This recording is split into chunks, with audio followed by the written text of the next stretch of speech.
EP2 of the special guest. Today's topic will be Trump era, Allendale strong, I-49, overcoming obstacles, and Prophecy Part 2. I have a very special guest with me.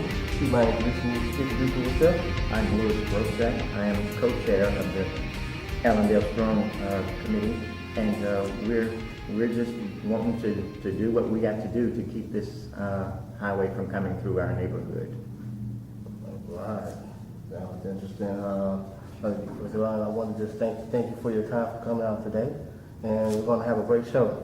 Let's start with our first topic, Trump era. Have our very first question here from DeGarius Walker from Homer, Louisiana. Trump is not doing what he needs to do to make the United States better. He should be moved out of the White House. That's a very bold statement here. I totally agree with that.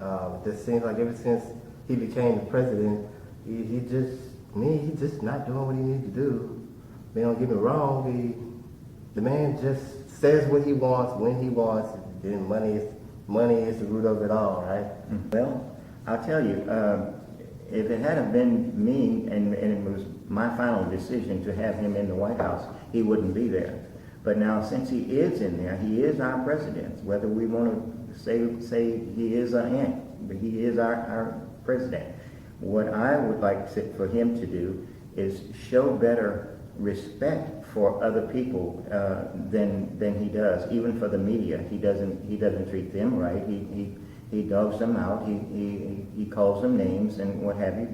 But that's not the American way. That's not the way, because the media, I mean, it can be used for good and it can be used for bad. But in this case, it's for good because they're asking questions that he can't answer, and it appalls me that a man for president of the United States has the audacity to talk about people the way he does, and it doesn't make us look good as Americans. You know, we've always been the American people who were righteous and wanted to do right, whether you were Republican or Democrat. You wanted to do what was right, but he doesn't care about anything, and I still think that he failed so many ways, and one is that someone should be responsible for saying that if you're president of the United States, you should be able to give your taxes or any information. You shouldn't hide any information. And how he got away with this and how he got away with that and still getting away with it, it appalls me. It really kind of gives me a sense of thought. What are we having in our White House today for President of the United States, and still nothing's being done for all the people? Maybe some people, but not all the people. That's a very bold statement. Just about a few months ago, I believe he was in Germany, and when he was talking to the prime ministers and the Russian president, and how he was bashing our media, the way how he looked at him like, you want to talk about your own country media like that? Like, they gave him a funny look, like, this guy here. That in itself is another topic to say, because of the way that he goes over to these other countries and he pushes his weight as if he's the president of their country. That's not the way that America has ever done business. We've never done business in that manner. And to be so I guess partnerish with these people, it's not right. It's not fair. It's okay to go over there, eat dinner with them, and talk about things that needs to be changed or done right. But to go over there and push your weight in their world, that's not right, and it makes you think, well, does he know them better than we think? It seems to me that he's been talking with these people long before these United States of America came along for him, so that was it on that. Very good input. I have another question and concern here from Darica Nickaberry from Shreveport, Louisiana. How can you get the white communities and white hate groups to end white supremacy? That's a very, very, very good question. Well, first, we have to focus on us. That's number one, because we always you said they hate groups out there, we're pretty much doing the job for them. I mean, we're killing each other, we're talking about each other, we're bringing each other down. So what you have to say about that? Thank you, Derica Nickelberry, for that question. I don't know. I feel like I could just put my finger on racism and end it today. But I mean, as a little boy coming up in Shreveport, I was one of the ones in front of that courthouse, the Kettle Parish Courthouse, and there was sheriffs with at that time they had those Tom Dooley caps on, their hats on. There was, and I went to get some water at the fountain. The man said that I couldn't get out of that fountain. I had to go to the colored fountain.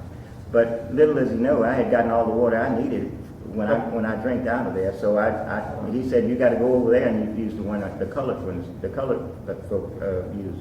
So I kind of got discouraged about that many years ago as a little boy. And back to the question, to end racism, it's going to take everybody to on each side to come together on a common ground to say, this is what we should want. All of us should want it, And with the statue being set down at the courthouse, it tells a story of how things were, and things have changed back since then. There were slaves, and we were slaves at that time, and people were doing this and doing that, and to us, and killing us, roping us up around the trees, and killing us, cutting us, whatever they had to do to murder us and what have you. But these times have changed, and I dare not tell you from this day forward, to not just me, I'm saying this for a lot of people, our people, that we're not going to be a slave again. So if that's what you're thinking, you better get your facts together, because I'm not going to be a slave again. And I'm going to be a human being in this nation. I'm not going to be black. I'm not going to be white. I'm going to be a human being in this country that I call America. Wow, that's very, very good. Very awesome input. On to our next here, also from the Derica Nickelberry. What are your plans to get President Donald Trump impeached and finding someone else who qualifies for this job that can be represent the country with patriotism? Well, I don't think that I would be the one to answer that question, but I will give you what I can on it, because it takes more than me to answer this question. It takes the whole America to bow down and say, this is what we want, this is what we need, this is what we're going to get, and Donald Trump is not the one that's going to provide us with that kind of action. We need to be able to be, say for instance, he has a job as President of the United States. He filled out an application, he filled out the forms that were supposed to have been filled out, yet he did not finish all of his obligations as filling those papers out, especially when you don't turn in your tax papers or any other papers that might be needed or questionable to be asked. Any president should never feel threatened about that kind of action. He should be able to release those forms, and that would be that. I think that what we need to do is get together and start questioning these people that are getting into these offices. I mean, I'm talking about city councils, commissioners, I'm talking about governors, I'm talking about the President of the United States. We need to get more in depth in these people and let them know where they're standing. We are the people of the United States, and we want you to hear us. We don't want you to just go out there and make some decisions, credit decisions, and later on we have to pay for them. So that's to my thinking, that's really not fair to the American people.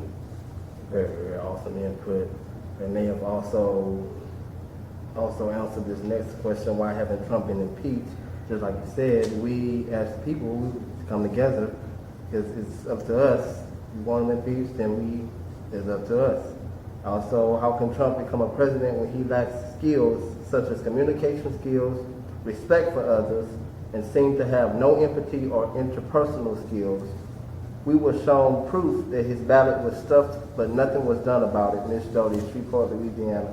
As you know, pretty much Hillary did win. She did win. However, Trump got the ballot. What do you think about that? Thank you for your question, Mrs. Dottie. To me,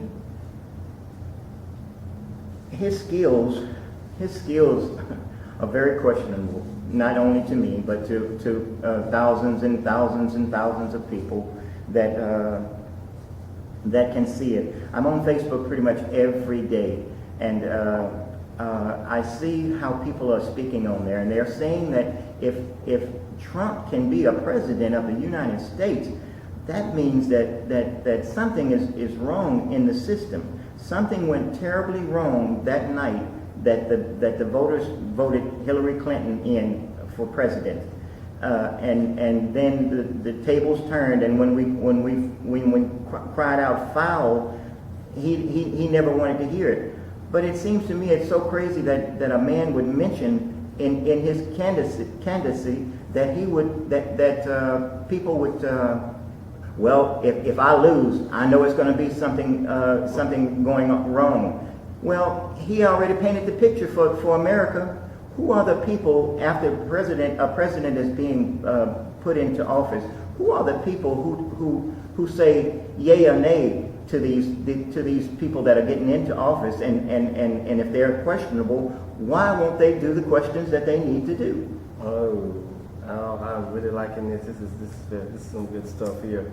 Just like I said, and people that voted Trump in have the audacity to complain. You're the ones who voted him in. Right. So right. I'll move on to our last question for this subject. How can you feel safe in our own country, in your own country, when the president says broad statements threatening other countries? Also from Ms. Doty. Thank you again, Ms. Doty, for that question. I tell you, this pretty much is into the same question almost. It's pretty much dating to the same thing. Right. So I say that his statements abroad is ridiculous. It makes us look so silly as Americans. And everything that he does and says, he's saying it as if we were there too, because of the president, because we're the people of the United States, and we are the ones who are putting him in office. I'm not one of the ones that put him in office. Let's make that perfectly clear. But it bothers me that he would be in there and not use great grammar when he speaks. He shouts out things as blurred out as if he was mad at the world about things, and that's just not the way to do business. I think that a professional president would never be this in this way. He would never treat another country in that manner that he's doing. He's almost as if he's wanting war. You know, it's like he want a war to start or something. And with these people, with all of these missiles and this stuff that will kill you for just breathing it. You have to be careful how you talk to people. I don't think that I think that every country should be able to live righteously and do right by their people, and what they do on their side is their business. But when you're in America stands proud. We should never have had this man as president of our United States of America. I totally agree with that. I'm going to say this, and we're going to move on to our next topic. He was speaking at a Boy Scout convention, and he made a broad statement. Who the hell wants to talk about politics at a Boy Scout convention when you are the one that you did the exact same thing? You talked about politics. You were contradicting your own words. Who the hell wants to speak about politics? That's what you did the entire time. What an idiot. Well, I tell you, that was one of the craziest. I was right there under the television when he came home and he made that announcement, and the children were there and everything. I was a Boy Scout. I was a Cub Scout and a Boy Scout, and to me, it went straight into my heart because I have children, and I would not want the President of the United States of America, who my children are supposed to look up to, and he says things like that's crazy to my children. I mean, it just seems to me that he's idiotic anyhow, but it seems to me that this man does a lot of these things just to I guess you'd say, kind of, I guess I go back to like Dennis Rodman when he was he would make people mad about things. He just say things and just he wants the publicity, yet he don't have to do that. If he would only stand righteous, he will get all of that. But he wants to think that he thinks that that's the way it's supposed to go, and somebody is in his ear, and I really believe that things are gonna. People are going to see it. I mean, they already see it. I just think that somebody is going to make an announcement, and this man has got to go. It's just got to go. I can totally agree with you. Matter of fact, the news anchor that day, she made a very interesting statement too, and she was like, hello, you know, you want to attack former President Barack Obama. He himself was a Boy Scout. She said the same thing. He was a Boy Scout. You want to, come on, yeah. What a stupid idiot. Yeah, that's so, crazy. Our next topic, which is what you're here for, mainly, we go on to I-49 Allendale demolition and construction. We have here from Degarius Walker. What is going on? Well, first, Miss McKeon from Shreveport, Louisiana. What is going to happen to Allen Avenue in several parts of the Allendale neighborhood? Thank you, Miss McEakin. I think that's the way to spell it. If I pronounced it wrong, please forgive me. Good.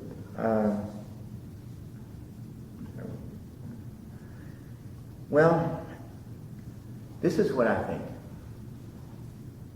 That Friday, when we went to the city council, we were in the city council chambers, but it was the NLCOG meeting, the board meeting. And all of us got up from our group to announce that we were pretty fed up with what's going on. We're tired of living in our homes that we own and can't live with a love for our home because we don't know if they're going to take our home or not. We used to plant flowers and stuff. We stopped planting the flowers because we don't know what's going to go on with I-49. I know that my God does not like the way things are going. I don't think he's happy with this at all. So I know that something is going to give. I said that to say this: as we finished saying our part of not wanting I-49 to come through our neighborhood, just as it ended, Mayor Tyler voted to go with number one. Now, mind you, she's the mayor. I respect her for that. I respect her being the mayor. But I don't respect her for that decision being so quick. I mean, we had just got through pouring our hearts out to save our neighborhood. You know, the city council and people and the mayor and everybody else always says, people, come down and voice your opinion. We go down and voice our opinion, but there's nobody listening. How could we have anybody listening when Willie Bradford himself is our city council and he's against everything that we do? Amen to that. And I'm glad that you said that because I saw a statement that you posted on the page. He said that you don't have a pot of, what did he say? You don't have Let a me pot tell you of what he piss in. said. He told us, he says, those little bitty people in their little bitty houses in their little bitty neighborhoods don't have a pot to piss in or a window to throw it out of. Wow. I will remember that for as long as I live because that tore into my heart. That tore into my heart because Willie Bradford was a kid that grew up in Allendale. And for him to forget where he came from. When your teachers tell you all the time in school and in college and in life, to never forget where you came from. And we have to forget where we came from because of these statements that are made by our public officials who are voted in and now forget where they came from. It bothers me that and that's where I say from here on out, from this day forward, I think that every person that's able to vote should be able to criticize, to contradict, or whatever it has to take to anybody that's running for office. Tell them what you want. You are the people. You work for me. All right, that's awesome, amazing. This is a very interesting podcast once again. Next question concern here. Our 49 construction workers are taking away homes from people that live that way. I think they should do something better or put people that live there in homes and shouldn't pay to move. DeGarius Walker, home of Louisiana. DeGarius, thank you for that question. Our homes was built on a structural foundation, built with love. We can't possibly live like human beings in our homes, and when I say that, because of the fact that they're saying that they're going to come across our homes with I-49, that seems to me to be very bitter. It bitters my heart. It tears me up to think that someone would do that. Now, mind you, the city gave the property to the Fuller Center for housing so that they could build all these houses. The prediction was that they were going to build at least 60 to 70 houses or more there. Yet they had to stop building because they're afraid to build anymore because they don't know what to do with this situation. Right. Mr. Jeter himself is a good man to us. We think that we think the world of him. We think that he's a good man for us in our neighborhoods, and we hope that he continues to be a good person for us. I'm just tired of how people are coming to Shreveport, buying land, and I mean, the adjudicated property, matter of fact, it was given to a lot of people. We as Allendale residents won't get anything out of it. If my house costs $100,000 or $75,000, whatever it may be, we won't get that. Because once we pay off our houses, we get the little chump change that's left over for paying off the house from the 10 years that we've been there. But the people with this adjudicated property, I have a thought in my mind that something is going on and it's very fishy and it's very cheesy, and we're not even in Wisconsin. But it seems to me that they have gotten to form better situations for the people in Allendale. Because right now, if you go and look at all of the property that these people have, you can go down to the courthouse and you can find out who's got the properties and everything, and you'll be able to find out yourself who's going to be able to win from this, and it won't be the residents of Allendale here in Shreveport. So please let me tell you that if there is a problem with I-49 coming across our neighborhood, it is a big problem. It's a place where when I signed the papers for my home, I thought that when I die, this is where they will take me out at. I wasn't going to buy another house. I was happy where I was. I love my neighbors and I love this community. And everybody in that neighborhood is lovable. If you give them a chance to even show you, and if you just listen to people sometimes, you'll be able to find out that they are just as genuine as you are. So please, just think about it. Did I do that one? You did extremely well on that one. That was awesome, wonderful feedback. Again, it's like every week I pass by 220 where they're currently going through, and you don't know where they're gonna go, what they're gonna do with that thing. It's just everywhere, but it looks like it's gonna go through Allen Avenue and around from what I see. Yeah, that's from what I see too. On to our next subject, overcoming obstacles. Can I reiterate on that? Absolutely. I just like to reiterate on that one. To me, I can't understand how it doesn't make sense to anybody in Shreveport. I would have loved for everybody in Shreveport to get on the bandwagon with us, to understand that we are people. We are people, and we pay our taxes. We didn't ask you to give us anything. We want to do what's right for our neighborhood, and our neighborhood is what we're fighting for. We're not fighting for Southern Trace, but we want Southern Trace to fight for us. We're not fighting for Spring Lake, but we want Spring Lake to fight for us. We don't want the Broadmoor community to fight for us. To fight for us. We want to fight. We don't want to fight for them. We want them to fight for us. I messed it up a little bit. But now, I said that to say this. If they would take Interstate 220 to 3132, it's the most logical and most perfect route to take. And it's not because my house is in Allendale, but it doesn't make any sense to three and a fourth mile or whatever it is that to come across my neighborhood, to tear up a whole neighborhood, and you say that it's going to make better for the people after it goes across there. You better look at Interstate 20. I have been moved from Sewell Street off the Fairfield because of Interstate 20. We moved to the Hollywood Heights, and we had to move out of there. So let me tell you what I think when you say that it's going to be beneficial for the people in Allendale. It's going to be just like Interstate 20 did with the uptown shopping, the shopping center right off of East Texas Street, out from the Linwood Bridge there. Right. It's dead. It is dead, and you've killed it. Now you want to kill the rest of Allendale. Not only did you kill Allendale in that part, but you've taken Allen Avenue and it runs to come off of to go on to 49. But now that used to be Allen Avenue right there. But you took it and you shortened it up and made Allen Avenue over to Pier Avenue. That was to save Galilee Baptist Church. Yes, I said that, and I meant that because